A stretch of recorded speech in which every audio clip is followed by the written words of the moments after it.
This was the test query that I was trying to do. Find me a PDF document on, and I gave the exact host name where I should find it with the description, diagram of an example, blah, blah, blah, blah, blah, blah, right? So nothing could find this. It was like, oh yeah, there's no PDF on this page. It would just, nothing would find it. And then I enabled this on LLM Optimizer, on Edge Optimization. And then 1 hour later, I asked ChatGPT, I asked Grok, and it gave me the exact URL to the PDF itself. An hour? Just took an hour? An hour. Yeah. That's wild.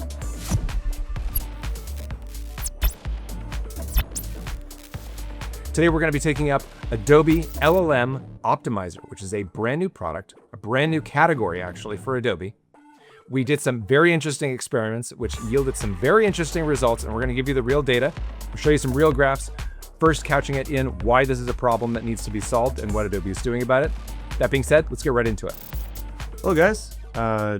Today on the Arbor Digital Experience podcast, we're going to talk LLM Optimizer, or optimization, with Tad Reeves, our principal architect, and Frank Townsend, our Edge Delivery developer and designer. It is episode 28, and go ahead and take us away, Tad. Tell us about LLM optimization and why it matters to people.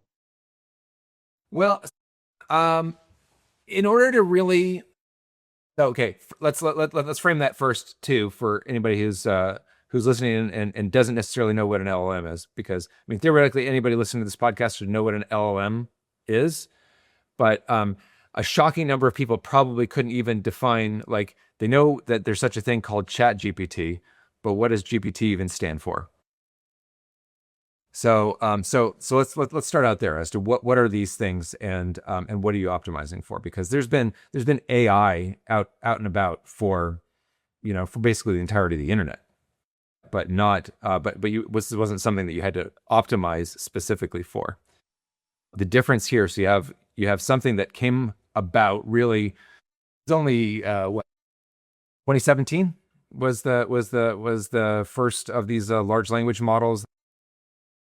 That big scientific paper, attention is all you need, and that brought about this whole idea of a transformer that could go and take long bits of text and actually give you some meaningful output at the end of that. And so because Google has been giving you really summaries and snippets and things like that for quite some time, but always in the past you were trying to type in a search result, and that would lead you to an index of pages, and then Google would send you off to a page. They weren't actually really trying to summarize and composite an answer to a question inline. You weren't trying to say, show me how to update my AEM dispatcher configurations and have it go and composite a bunch of text for you. That would actually show you how to do that.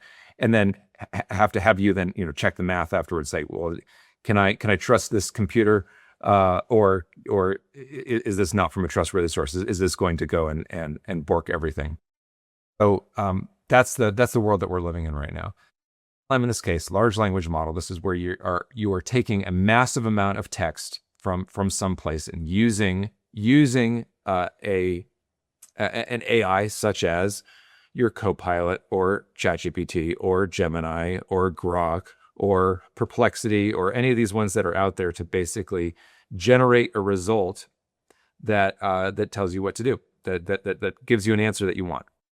And how do you optimize for that is this is a brand new world, really. This is a question that we're going to try to dive into. What is the tool or the set of tools that Adobe has on offer for this, and which are actually very exciting. It's important to talk about why you need to optimize it too. I'm sure we'll get there. Yeah, exactly. But what is the problem? Like what's the problem? What are you trying to solve? The biggest one right there is that we're going from like the first one is, are you just trying to send somebody to a page, or are you trying to answer their question? And if they're trying to answer their question, how? So in the past, you had Google Search Console that could tell you some, like, good, well, here are the keywords that people are typing in. You don't have that anymore. There's no Copilot search console. There's no Perplexity search console that tells you what are the phrases that people are typing in, and are you being well represented in that. So that's already a problem. You have no idea. You have no idea what people are typing. So that's the problem that Adobe's been trying to solve in this case. So And it's really like the visibility of it too, because the root of it is a human is going to see a page completely different than what an LLM is going to. right. Well, so there's that. So a human's going to see a page differently. There's also and what do they see and what do they get out of it? Because if you say you type some, like, let's say, okay, good, I want a new fork for my bike, right? So good. So what's a good cross country fork for a mountain bike? And what's a good price that I should pay for that? So if I type that into Grok or Perplexity or something like that, right? Then it's going to give me, it's going to spit out a bunch of articles that it composites from a whole mess of blog posts. It might talk nicely about this RockShox SID that I've got on there right now, or it might say, oh, you should be getting something else. You should have a Manitou, or you should have a Fox or something like that, because nobody does RockShox anymore, or whatever, right? So how do you know whether that sentiment that is being fed out of one of those LLMs is good or bad about your brand? Mm-hmm. Right? So these are all because when I go and actually purchase, I might be purchasing in my bike shop, right? So the purchase may not have so RockShox may never see my traffic. It may be entirely offsite that all this traffic is happening. So you're also trying to measure, is your brand being portrayed nicely, right? Or portrayed at all. Yeah, or portrayed at all, right? Are you even showing? Is the content that you prepare, which is the official, like, what should you use, or what is the official data about your brand? Is that even appearing in the results? Is it being used to generate the result, or is all the stuff that your marketing team types, is it just totally going off into the wind and not even being picked up at all? It's a wild new world, and it's really going to matter for anyone selling anything on the internet. So yeah, it is.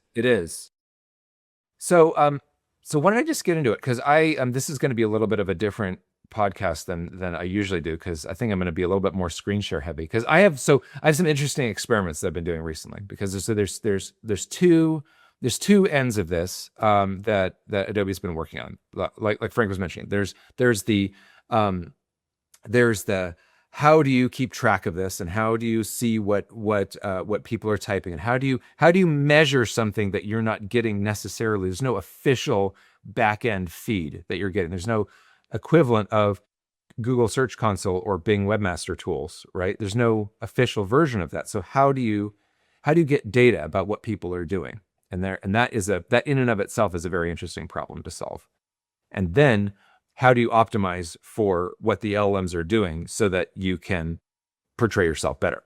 So those are two different problems. There's the analysis, and then there's the doing that both have ends of it that Adobe's been working on. And this is all super new also. It's like so new.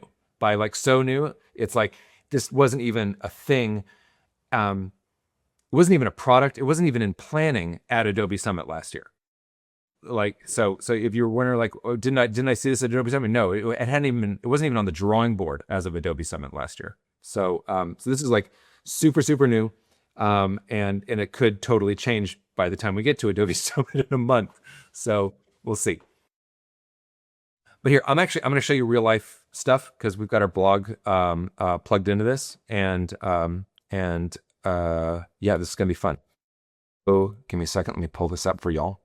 All right. So this is Adobe LLM Optimizer. So this is plugged into our blog right here. So, and the first interesting thing to know about this is that this is a lot of Adobe's tools are designed only to be used if you are also running everything that you have on Adobe Experience Manager. A lot of it is all designed to be all one thing. So you got to be just all in on Adobe, or you're not using the tools.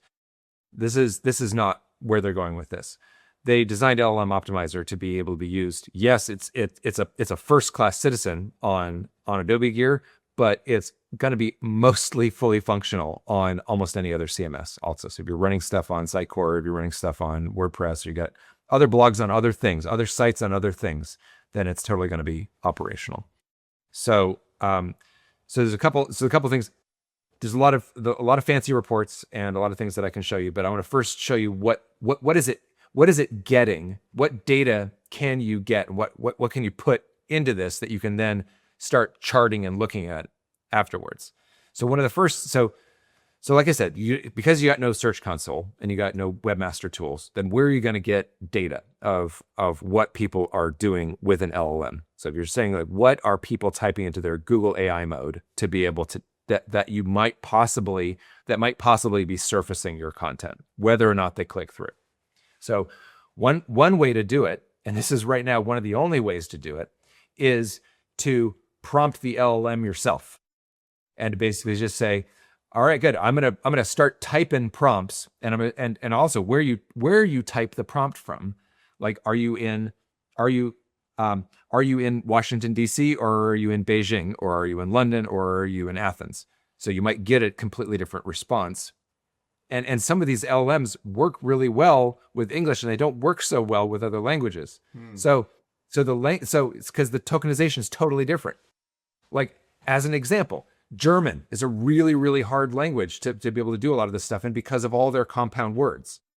They've got all these words where you might have a compound word that's this big that is all one big thing, whereas you can break apart these different words in English. So different languages produce completely different results.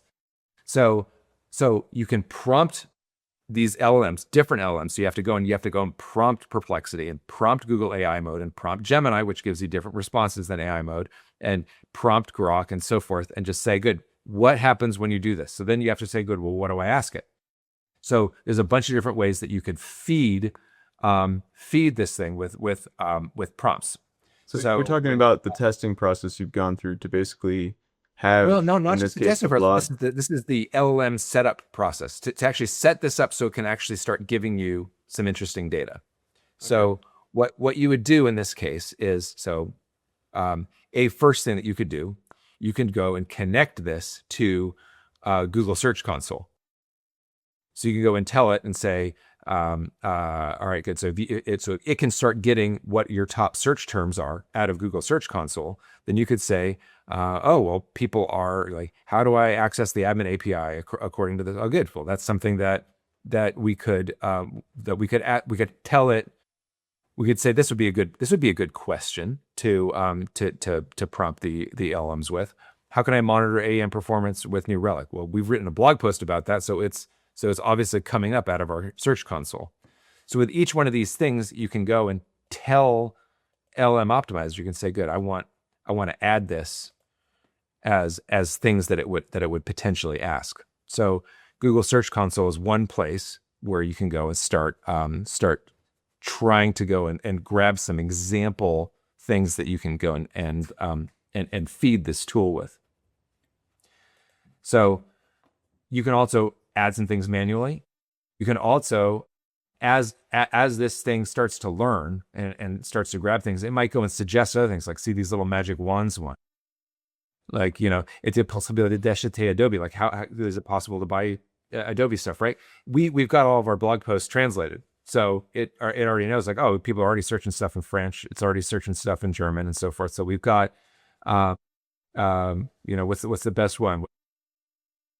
These are all suggested prompts that we could potentially add in here.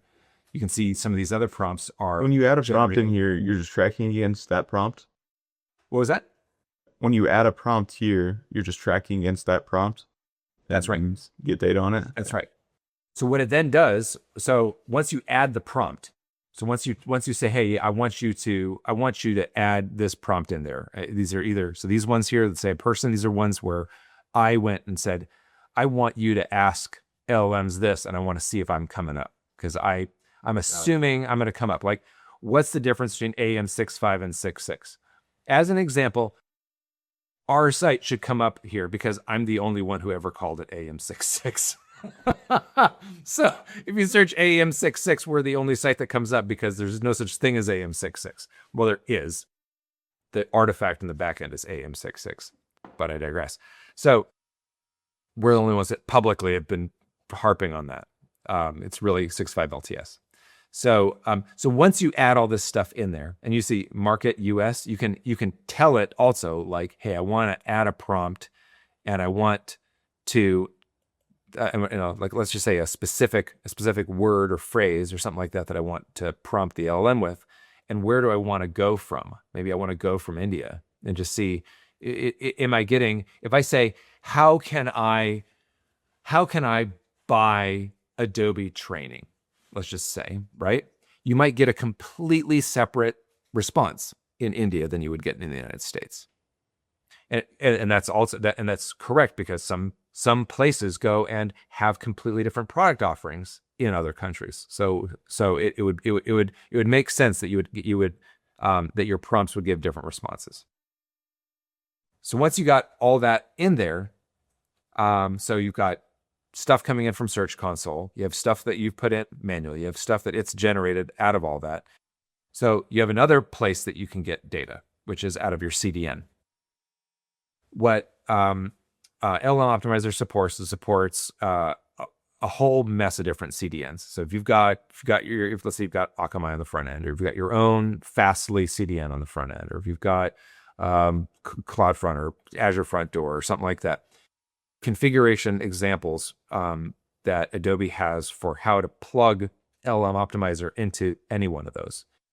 Obviously, we were using our own CDN, and we had this all plugged into that, so we had that configuration.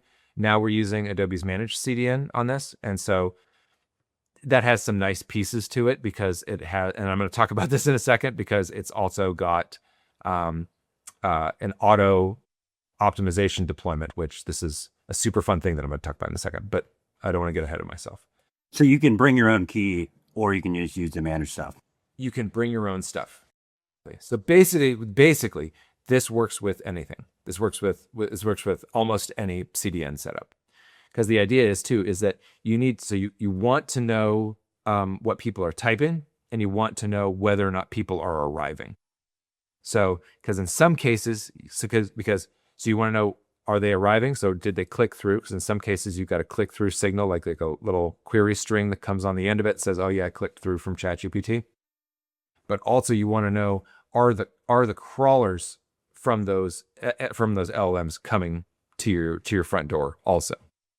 Because and then there's a really good explanation of this from Adobe Developers Live that Cedric did, that we're gonna link in this, that talks about how LLMs work. But when you first type in a question, like let's just say, what's the difference between AEM 6.5 and 6.6?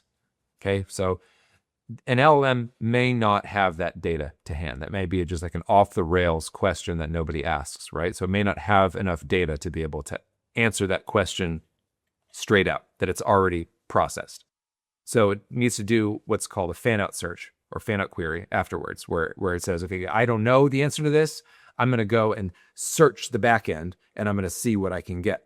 And maybe I don't have immediate results, so I need to go and start going and pulling down pages that answer that question so that I can feed that text back out to my user, right? So if an LLM is coming back down and saying, let's say Google AI mode is like, I don't know the answer to difference between AEM 6.5 and 6.6. I'm going to go find a blog post that answers this, and it goes. And the crawler goes to the back end and finds our blog post and then pulls it back up and says, good, well, these guys kind of summarized it. Good, let me crunch that around so it answers the user's question in French. And then, but then ideally, then we've got a reference on that. So ideally, if it's one of these ones that actually does put the citation of like, where does this come from? Then if the user wants to click through and say, well, was this cited correctly? Did they draw the correct, answer to this? Because sometimes all these LLMs screw that up all the time, where they draw the completely incorrect conclusion from the text that was there. Mm-hmm. So that's where you need the CDN data also, because the CDN data is going to give you the fan out query type stuff where it's coming in and asking questions, and then did their user click through. I'm really curious on what people can do to their websites to make that fan out process and that search result like get queried by LLMs. I'm sure it's yes. What's this, right? So that's okay. A lot So of that's traditional huge. SEO stuff. Yes. So okay. So here. So let's get right into that. There's a big difference at this time right now. This may not be the case next year when we're doing the same thing, but at this point in time, LLMs, LLM crawlers do not tend to execute JavaScript. All they do is they just look at the exact text that's on the page, which can be a problem. So if you take something like this, like We ran into this. yeah, okay. So here is so if you take something like this page, okay? So we've got a page here that has all of the a bunch of different resources for edge delivery that we've generated over time. So this is fun. It's got some category searching and some various things, right? This whole list is generated with JavaScript. So one should be curious of, like, if you go and you write a nice description in here. So let's just say any of these descriptions are descriptions that you would really want an LLM. Like if somebody asked a question like, what's the best, let's just say one of these really had a really great, is there a repository that shows you how to, the boilerplate for doing universal editor and edge delivery? And let's just say this description really nicely summarized that. You would want an LLM to grab that description and say, oh yeah, I found something for you and here's a link. You might want that text. This is substantive stuff that an LLM should grab onto. If the LLM can't see that, then this page is of no value and it will not get cited. So what ends up happening here, so if we take this, I'm going to just give you I'm going to put in the Helix URL for this. And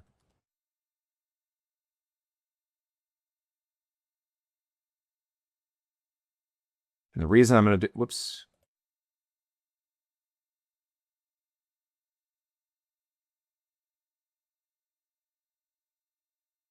Are you doing this so you could view the plane? Is that?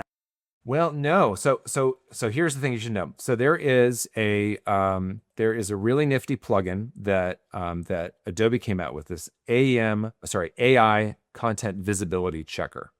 And what this does is it basically goes and lets you know what an LLM is seeing versus what a human is seeing.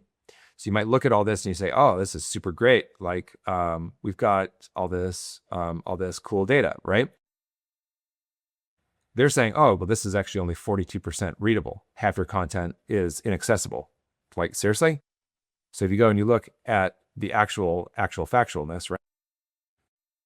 If you look at this, the only thing that is showing up for an LLM, so all this stuff, see all this green on this side, this is all what a human would see.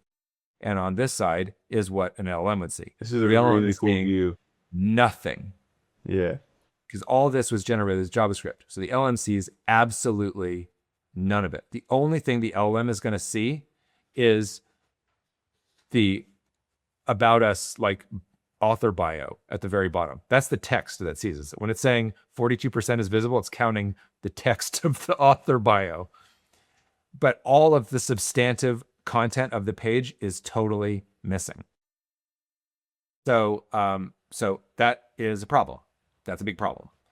So And now, is that from it's being accessed rather from a browser? It's being accessed directly, or why is that? Well, the reason for that is that in order to get this data here, you're going to need, so this data is coming out of an index in Edge Delivery. This is all being created client side.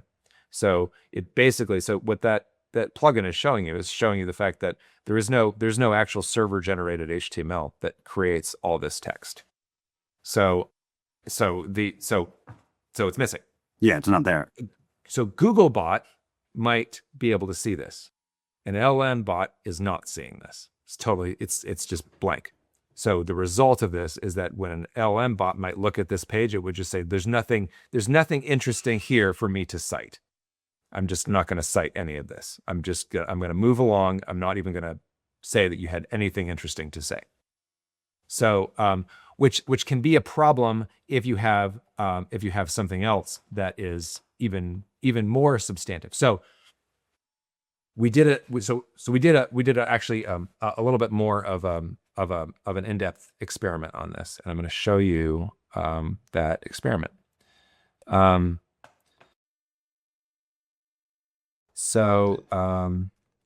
I could see this having massive impact into how websites are designed in general.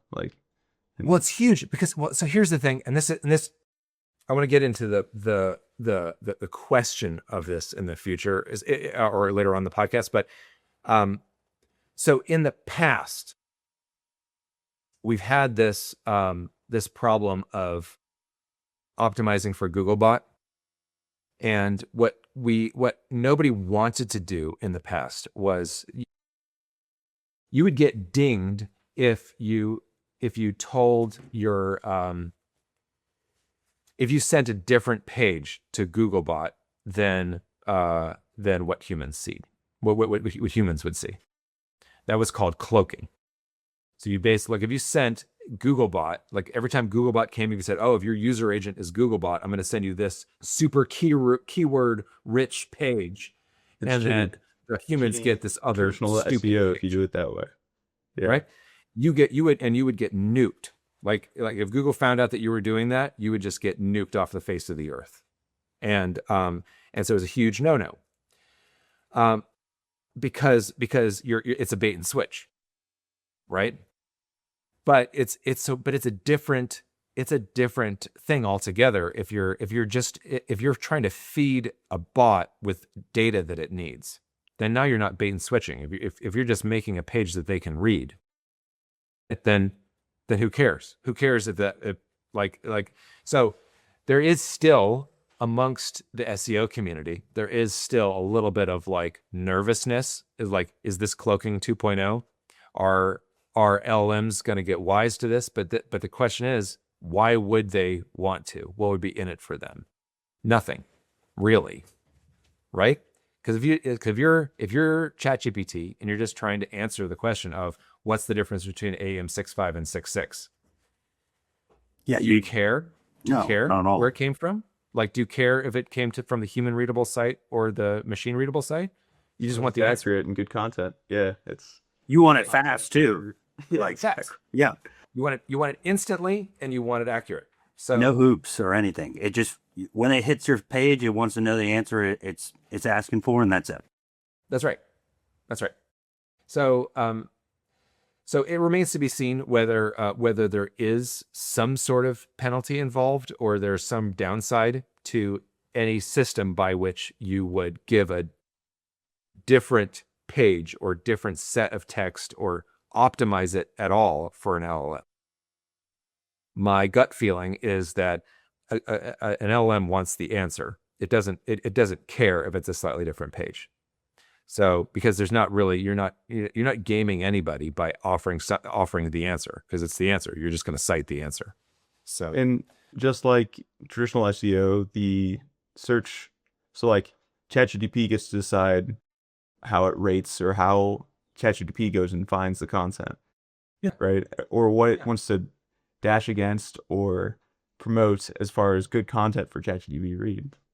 So just like Google became the beast of traditional SEO, where their rules set what ranked, there's going to be a whole new rule set for each one of these models that you have to optimize for as a website producer, as a content producer. right, and they've got ratings, right? So it's like, is the answer good or did it suck? So Yeah. and so if you're just It's user judged, that's right. user steered, That's right. like it always is. And that's what LLMO or Elmo really does, right? It gives you the view into what's actually happening, so you can steer your content or steer your strategy to rank for it. I still am going to call it Elmo. They can't stop me. It's so much more pronounceable. Oh, it's so much better. I've got kids. Elmo's got a special place in my heart. So so here, let me show you this experiment, because I tried to formulate an experiment that was actually a little bit more like a real life type of a problem. right? Like what would be a real life example of a search that somebody would do that, or a query, an answer that somebody would try to get out of an LLM that might be answered in something where you've got the answer wound up in some kind of JavaScript that's not necessarily nicely visible already, right? So here is the example that I came up with. Is on, one moment, please. Your call is very important to us. All right, so we did a meetup a couple weeks back in Cary. So as a part of that meetup, what we did is we shared some. Whoops, here, let me get the real deal version. So as a part of this meetup, we shared a bunch of PDFs. And those PDFs have a bunch of system architecture diagrams that aren't available any other place. So these are nice, detailed. The diagrams themselves have text in them. And so this is substantive data that you would, like, if you wanted to ask a question like, can you show me the system architecture diagram that was shared in the meetup?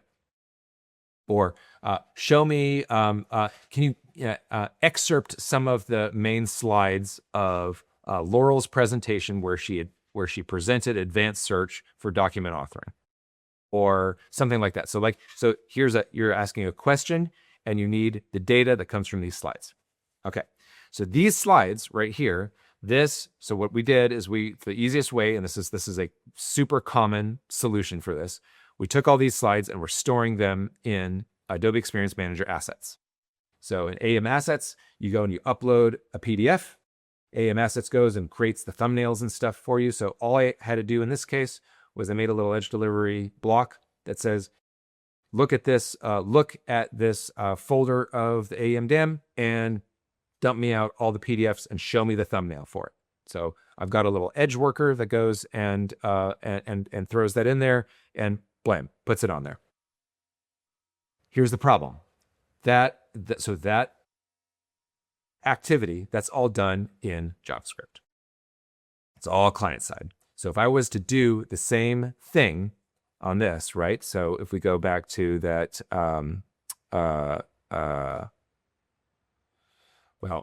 references. Yeah, so that AI content visibility bit, I'm not going to be able to do that as easily now because we've actually already solved it. So, but what you should know though is that all this was in that same visibility checker, this was blank. It was just blank. So just like that other thing was coming up blank, this was coming up blank. I can't show you that because when I show you it beforehand, all this is generated using a rule that we put in the Adobe managed CDN. So I should try to show you outside of the CDN. It's not going to show you anything. It's going to be busted anyway. But here is the journey that I went on. I was like, okay, so I posted this blog post, and I said, good. Now I'm gonna do all the normal, regular white hat SEO stuff where you you post the blog post and you post it on LinkedIn and Reddit and Twitter and Blue Sky and blah blah blah blah blah. So I've got a link to it from Experience League. I've got a link to it from my personal blog. So I've got a bunch of inbound links. There's plenty of different ways that all the bots should be able to find this page, right? So, and they did. All the bots found the page. Page is crawled just fine. I update this blog all the time, so it gets crawled all the time by Googlebot anyway. It's got decent SEO. So it's all primed. And then I say, okay, good. Now I'm going to do a specific search and see this text right here. This text that talks about this architecture diagram, this text comes out of the DAM, out of the AEM DAM. So this text doesn't exist yet. Yeah. Doesn't exist on the page. Yeah. This text, like if you look on the page, so this is another, so for anybody who hasn't seen this yet. So if you are new to Edge Delivery, this is a fun trick. You have the Edge Delivery sidekick. Even if you don't have access to the site, you can see how the site was constructed. with Edge Delivery. So if I right click, view document source, then you see these are all the blocks that we use to make this site in Edge Delivery. So at the very bottom here, you see this is a PDF display block. In this case, I call it DAM display. So, and it shows you the path in the DAM where this is coming out of, and what sort of, it's displaying as a PDF as opposed to images, which is this other one here. This is the only HTML that's on the page. So so Googlebot knows how to grab some of the JavaScript in some cases. It didn't seem to do this well, but in some cases it does. None of the LLMs could find this. Because, so with this being the only HTML that's there, so I was searching for, like I did this exact search, right? Show me a diagram of an example Edge Delivery, DA, AEM Cloud Service implementation. So I just typed this exact text, I even put it in quotes. So it was like, give me this hard exact text. Where is a diagram that shows this? None of the LLMs could find it. Copilot couldn't find it. Grok, ChatGPT, Gemini, nobody, nothing could find it, right? So I went and I made a blog post and I said, hey, I'm having a hard time finding this. Eventually, with enough things pointing at this, some of the LLMs could say, well, we can tell based on external references that there might be PDFs on this page. I'm like, good, well, give me the link to the PDF. I can't. So it was totally invisible. Because the JavaScript renders it when it's loaded. So it's like, it's not, right. It's not going to see anything. It's more resources for the LLM to do that. Like in my head. Yeah. Well, but that's the whole problem, is that when you are, because if you are an LLM and you need to be able to do these fetches in the background where you say, show me blah, blah, blah, blah, blah. It needs to be able to answer the question now, right? It doesn't have time to go and execute JavaScript on all these. It's like so resource intensive. Right. I mean, you've seen Lighthouse scores on people's sites. Like sometimes it'll take seconds for the page to even load, and it's right. But what if? But that's how long it takes the page to load. That's not how long. Like, what if you were? So just think of this resources that you would have to have if you're ChatGPT, right? In order to rip this data off the page, if it's not server side, you need to fire up like 50. In-memory server-side Chromium browsers in real time and execute all the pages that you're doing fan-out like searches on, and then analyze the result of that. Mm-hmm. That's just like, if you did with your home computer, it would be slow, even if you have a good bit of RAM and all that. Like if you did 50 pages at once, it would. Right, and then you're doing that at scale for every user. That's. I mean, in the future, I can imagine that might be a thing, but just like right now, like that amount of compute, might as well just tell it to start generating videos. Like the compute is just insane that you would need for that, right? Mm-hmm. So the obvious answer then is stick something in the middle that gives the rendered JavaScript. Exactly. So that's what this is. So an LLM optimizer. So in here. So once you've in your CDN setup, so you can say, okay, good. I want to, and this is a thing that we enabled in this case of like, good. So enable routing of AI bot traffic. So it's very specific about, so on the Adobe end of like what they route, because they don't want to get you in trouble on the cloaking end of things. So they're not sending Googlebot to any specialized nonsense. But for these ChatGPT, Gemini, Grok, Copilot stuff, then yeah, absolutely. So then under opportunities here, right? So what it'll allow you to do in this case is say, all right, I want to recover content visibility in this case.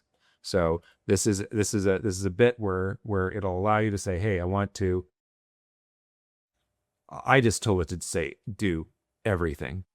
But at first when I was doing this thing, I said, okay, just why don't you just do this one page that I'm trying to handle. So take whatever the page was that was not showing, and let's show that page.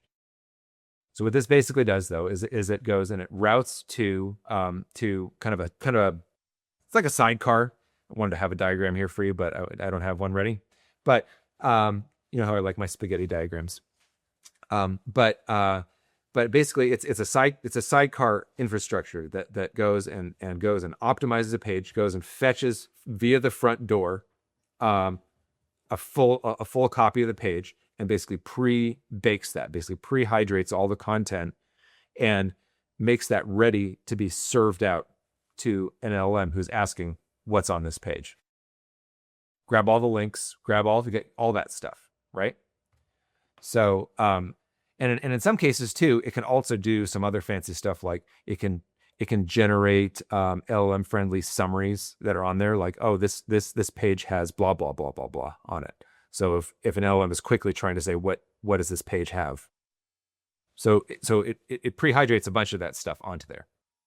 That's the theory, anyway, as to whether or not it works. That was what I was trying to resolve with this experiment, right? Because people say lots of fancy things, and I don't believe it until I watch it go. So, but what happened was, so I enabled this. It took 1 hour after I enabled this, and that then suddenly the same exact searches that were generating absolutely nothing started generating results. Here I've got a version of this. So here's my this is my personal blog, and I took folks through all the things that I was trying to do here. But this was the test query that I was trying to do. Find me a PDF document on, and I gave the exact host name where I should find it, with the description, diagram of an example, blah blah blah blah blah blah. Right? So nothing could find this. It was like, oh yeah, there's no PDF on this page. It would just, nothing would find it. And then I enabled this on LLM Optimizer, on Edge Optimization. And then 1 hour later, I asked ChatGPT, I asked Grok, and it gave me the exact URL to the PDF itself. An hour? Just took an hour? An hour. Yeah. That's wild. Yeah. And then I was getting citations.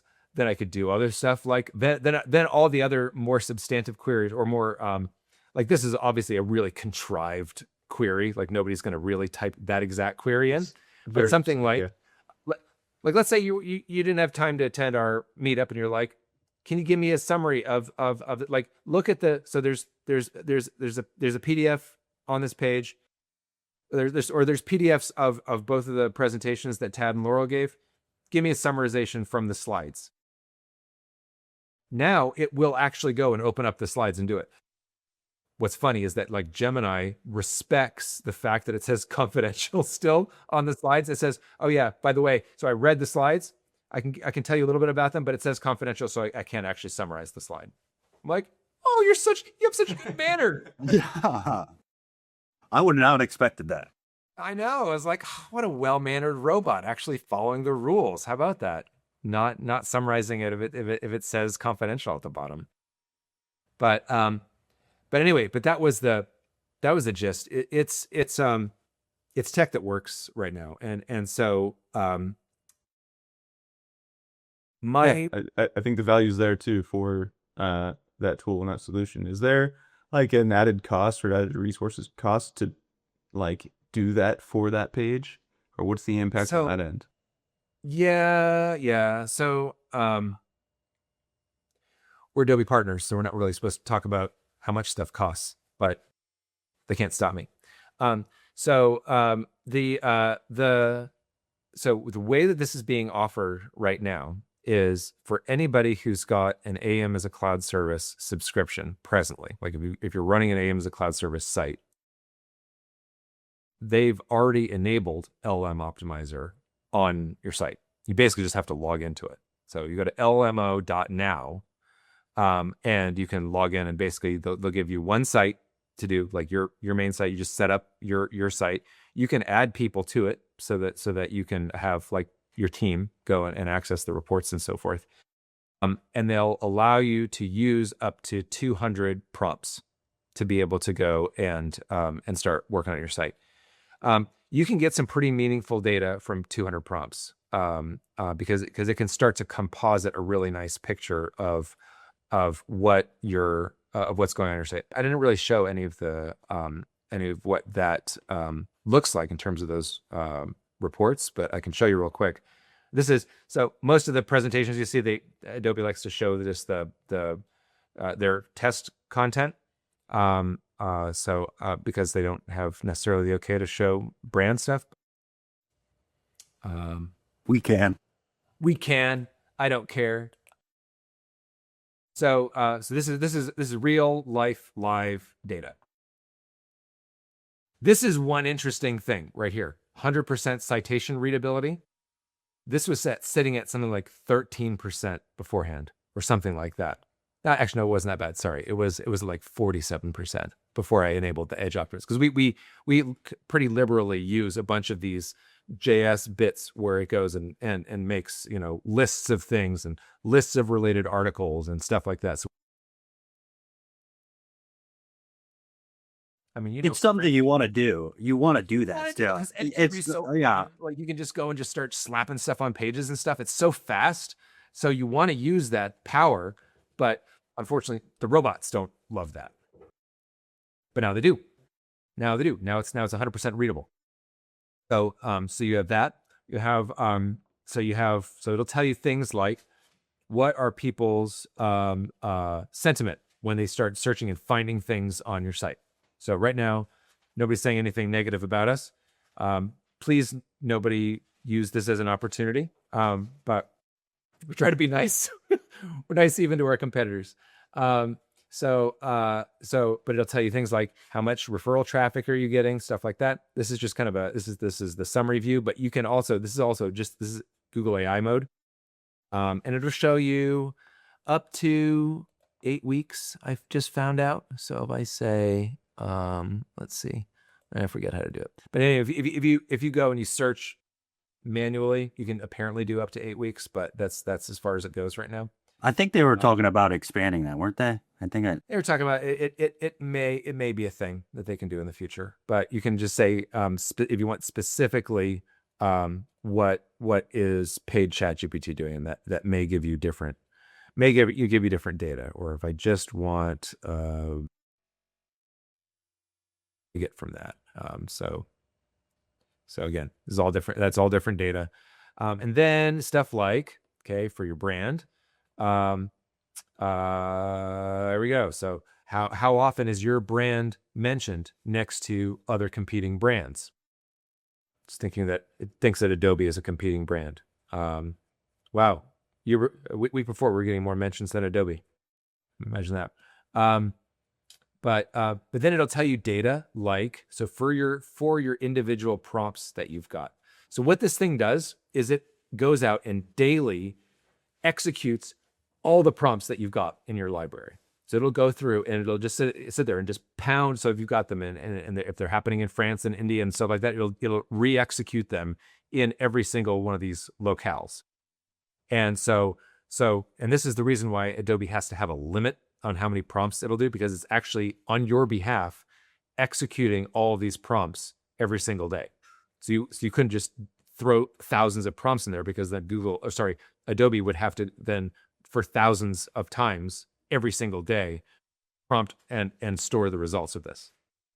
So the free version that they've got here lets you do up to 200 of these prompts, and then they'll sell you the ability to do more, thousands if you need to, which would make sense if you were a brand, if you were like some big sporting goods, or if you're LL Bean, or if you're whatever, like selling bike forks. Yeah, exactly. If you're somebody with a lot of SKUs, you have a lot of different brands and a lot of different products that you would want to make sure that you're showing up for. So it harkens back to like when you do all your SEO stuff on your old website, and then you just start Googling random things kind of related to your website, because you're like, I want to see if it works. Like, is my SEO working? Like, but this is like having a robot do all that for you. Exactly. It's really fun. But then it'll give you data of like, so when I when when it goes and prompts like, how should I configure an AEM health check, blah blah blah blah blah.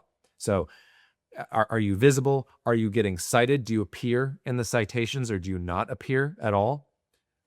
Because this is one very interesting data, and this again came from Cedric's talk last fall, is that Adobe found that if your response times on your site are more than 3 seconds, you're not ever going to show up in the citations for most of these places.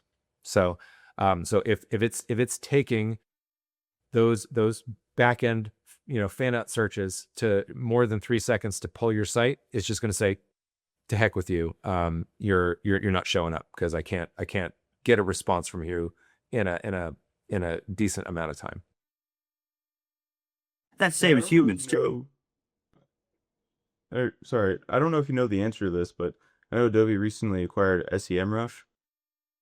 Is this using their stuff? So this is very interesting too, because in their Sites Optimizer product, they've got you were able to use hrefs as a data source. So which is, as everybody knows, that's like the total mortal enemy of SEMrush. So we'll see. That whole acquisition, as far as I know, hasn't even finalized yet. So these products haven't. Because this looks very similar to that. Yeah, these products haven't gone and converged yet, but obviously this is an area where Adobe's putting a lot of attention. But then other things like referral traffic is another thing that we're only at the very beginnings of how to measure, because the end state that a lot of folks are kind of assuming that this LLM world is going to go is, if you've got an action that needs to be taken, that you're just going to basically be exposing web components to the ChatGPTs and Geminis and Perplexities and Copilots of the world, so that if somebody says, "Hey, can you sign me up for the innovation conference that's happening from the such and such a company," and then it'll just expose a component that you can then go and sign yourself up for, and say, "Oh, do you want me to autofill your details?" Yes. Okay, good. Go. You never even went to the actual website site of that company. Yeah. You did that entire interaction inside of a component inside of ChatGPT or whatever. Or similarly, I need new whatever. I need new cross-country tires for my mountain bike. I need, Maxxis Ardent 2.4s. Find me the best price and buy it. Like, all that's going to happen inside of the browser. So that referral traffic in this case may end up being not just a referral to your website, but it may be, is your web component getting picked up and stuff like that. So as these tools evolve on what they expose, and this is also going to, there's new graphs in here. Like, I'll bet you there are new graphs that I haven't seen in here, because it's changing like every other week. There's something new in here. So, but yeah, yeah. How often are you hit from LLMs? Which one are you talking about here? Because the actual traffic you're getting from GPT is going to be different from Copilot, etc. So yeah, but again, this is super evolving, and to me, the biggest wow moment was on exposing the fact that a lot of our content wasn't even showing.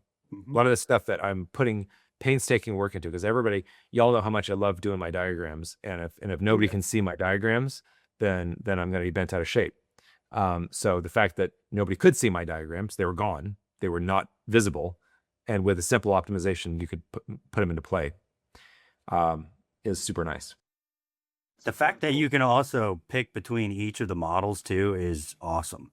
Because it's like, depending on what your business is, you can almost say, if like I'm a data company or something, like, people are probably querying Perplexity more than they are ChatGPT or something, because it's more statistics oriented or whatever.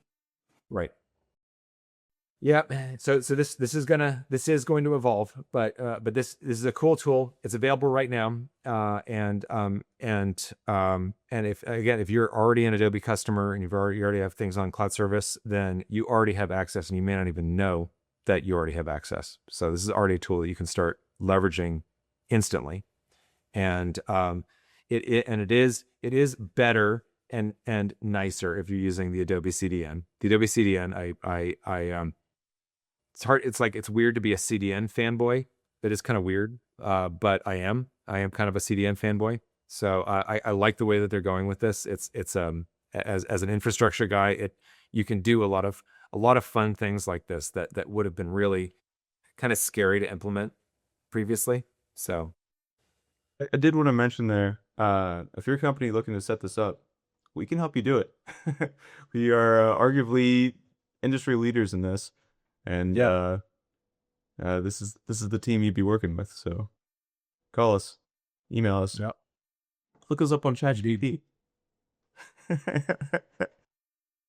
Well, the other thing there too is that this, and I guess one of the last bits that I'd want to say is that I got to put in a shameless plug to get to Adobe Summit. Like if you haven't signed up already, go. But if it's too late and you can't get the budget for it, then a lot of Summit you can stream online.